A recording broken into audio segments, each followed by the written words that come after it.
Having a chat with someone first is the most important thing, actually. So just having a chat with them and getting a little bit of a background on who they are, their story, and the words that they are using to describe their body or some of the problems that they might be having, or anything like that, really. And for me to find out their goals is the most important thing that I can get from my assessment. Because other things you can kind of find out as you go along, like you prescribe movements to someone that you think might help, and you see how they do it, and you're just learning about them as they do it. So to figure out their goals is by far the most important thing, because I use that as very much leverage and a way to keep them involved in the sessions and to explain in their language why we need something, why we're doing what we're doing.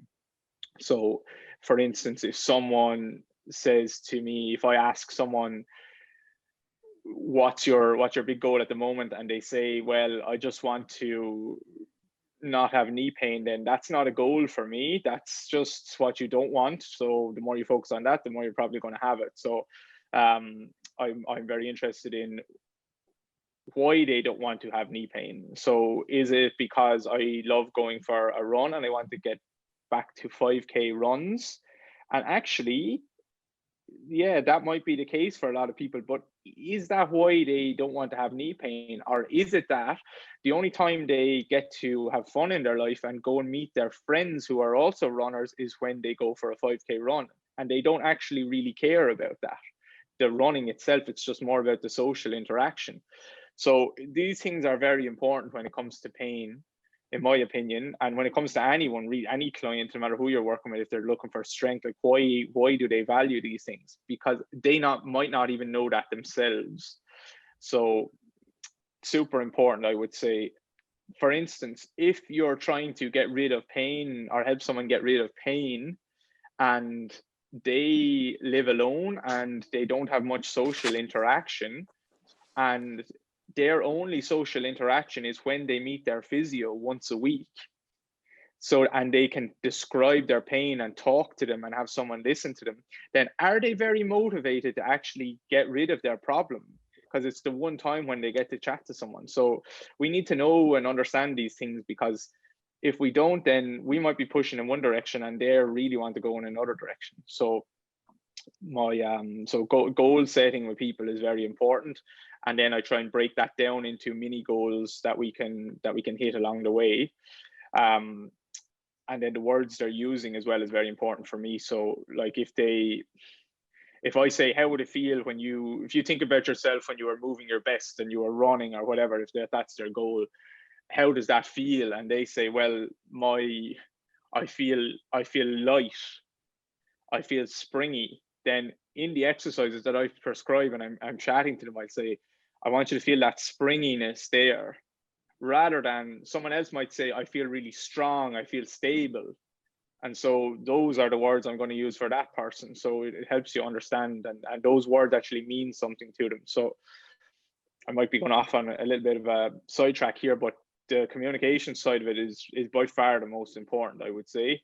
Otherwise, we're just kind of putting people into what we think is right, but it's not. So that's super important. And definitely if they have more chronic pain, then that's definitely important, because they will have picked up a lot of habits along the way, and they'll think about their body in certain ways that is really self-defeating in the long run, to be honest. So we're trying to update those beliefs all of the time. Every single sentence, every word that we use, we're trying to always update their beliefs. And that we can't, to be honest, the pain science at the moment now is pointing very much towards, it's all talking and words and stuff like that, but the beliefs and the thoughts and the emotions we have about something is affecting the peripheral tissues, and the peripheral tissues are affecting that. So we need to update the kind of top down beliefs that they have, and also the information that's coming from the bottom up, and that's where we approach the movement side of things.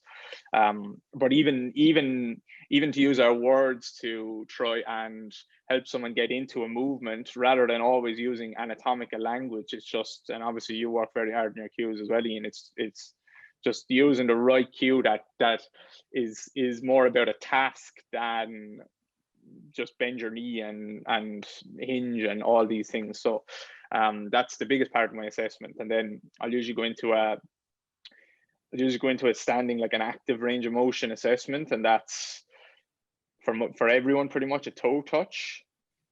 And you can get some really great information from a toe touch. How well do they flex their spine, being one. I like to do a standing like extension, so an arch. And I'm looking for, so these are things that most people look at, but I'm looking for rhythm and coordination and timing between joints. So if I see that someone goes into like a standing and an arch position, and they say that like I get a kind of a pain or a jamming in my lower back, and all I see is the pelvis shifting forward, but the ribs aren't coming up with it, then of course they're going to get that. They're actually not able to lengthen their abs at all and get into any extension. That could be, side note, that could be because they're already in extension, or it just could be because they're not happy to lengthen and load through there.